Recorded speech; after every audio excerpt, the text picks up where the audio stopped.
Yeah, there's, we started with this E chord, and I remember we used to do a version of,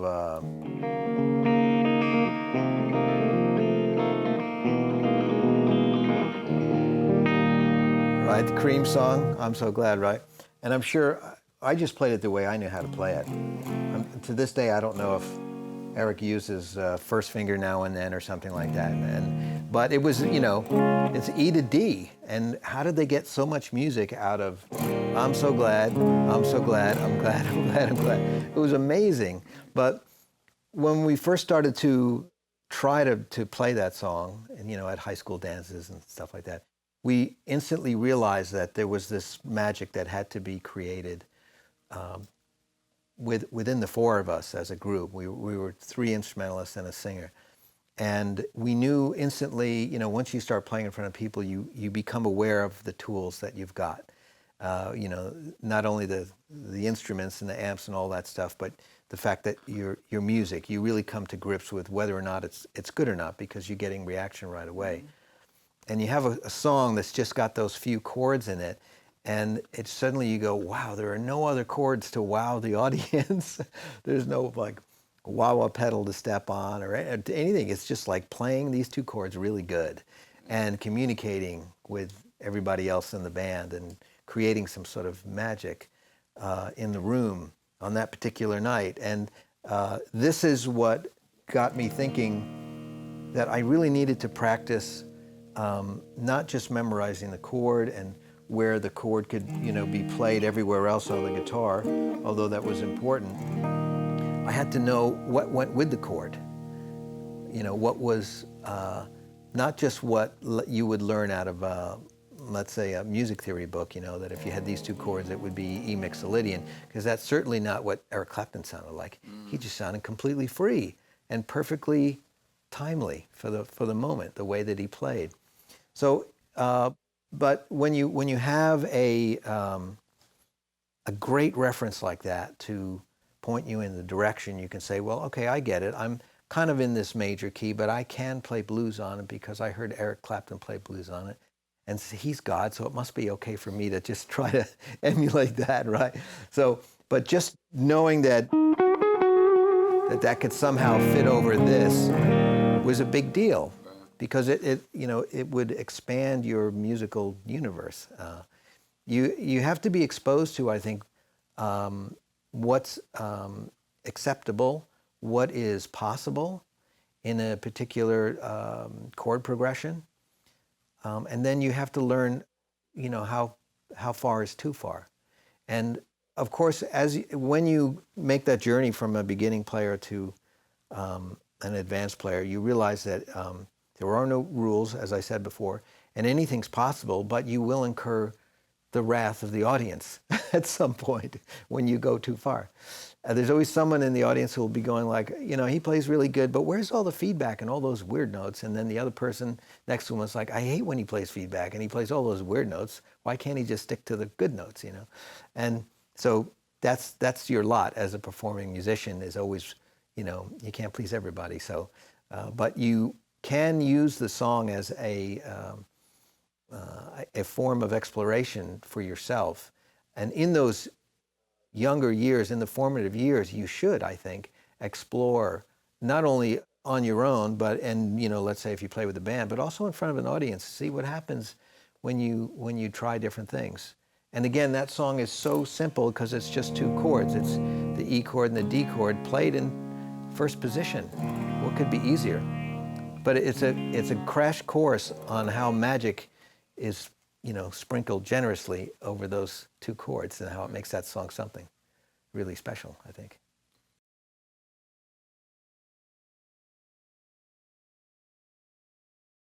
I started listening to the players at the time that I thought were really great, and Hendrix was the number one.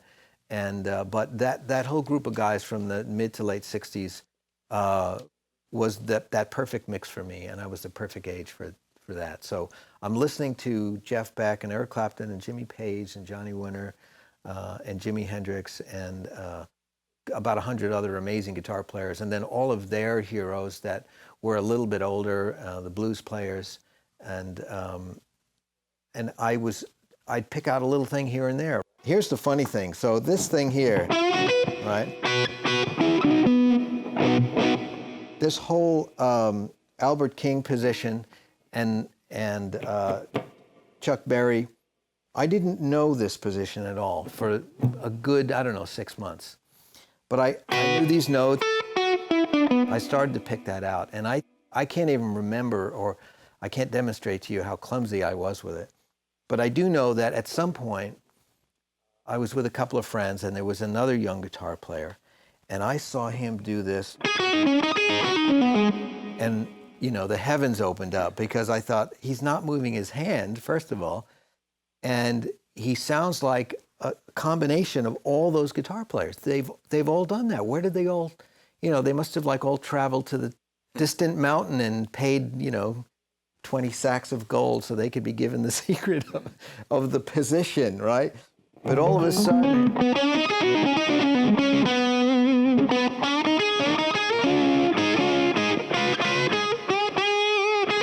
all that stuff suddenly made sense to me, and suddenly I had this position. That was a big deal. And then, you know, I'm in A. I'm using the A minor pentatonic scale.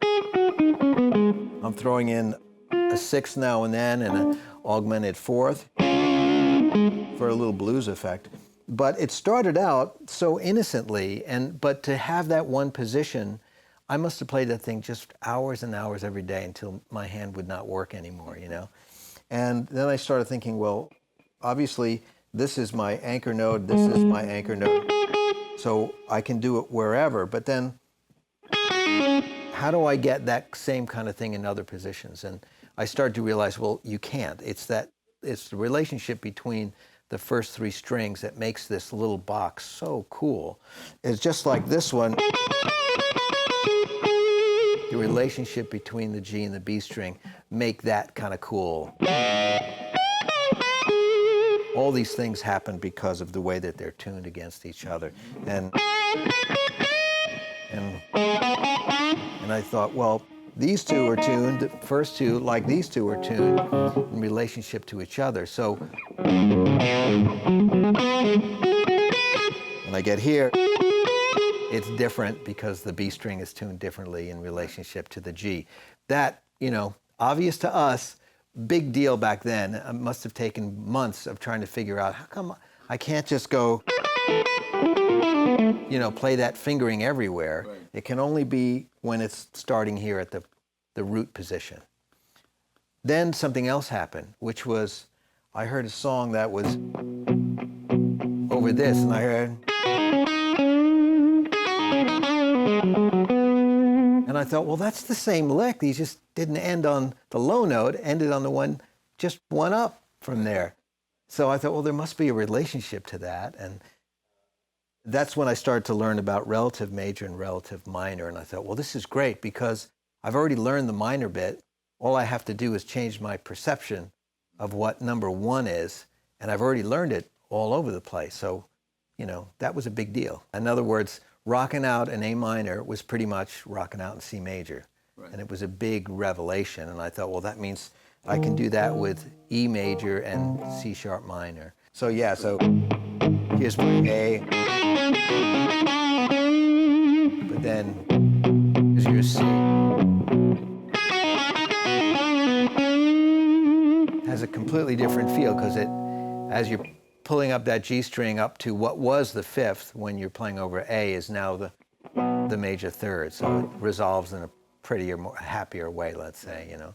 And then I started to notice, well, that's kind of like what I heard on that Zeppelin record. And I kind of hear Hendrix doing it here. I definitely hear Clapton doing it here. I mean, some guitar players were pretty straight ahead with it, and others were not. They were sneakier with it. And he would, you know, very often he'd be up here.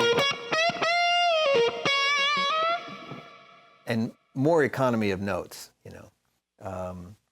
But that's a whole other story, not for the... I have a great story about that, but we'll talk about that later. Well, he told me this thing where he was instructed by Felix to, to do a number of solos over quite a few of those songs, and let's say Mississippi Queen, and then Felix arranged a comp track, and then gave him the comp track and said, now you learn this. Remember, you sing, you play, you sing, you play. You never play on top of when you're singing. He said it was just so weird, but when he heard, the result, it was like, well, of course, But yeah, it's very interesting. Just a little shift in perception for the beginning player is so incredibly important. Because what it does is it reveals almost always that they already know that. You know what I mean? It's like you're saying, but you've already been there. Your fingers have been there.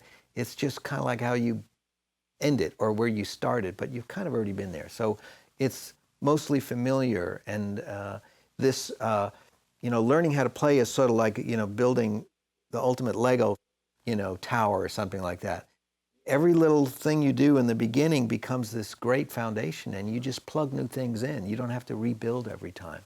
It's really a mountain of experience that that you can always draw upon, And so everything that you learn is going to be important, I think. Like for E, obviously, it was odd because you didn't have your first finger there. But then once you go, well, it's just up here. I think one of the funny things you learn as you move on in playing is that although things can be played in several different places, every position that you go to has its pluses or minuses.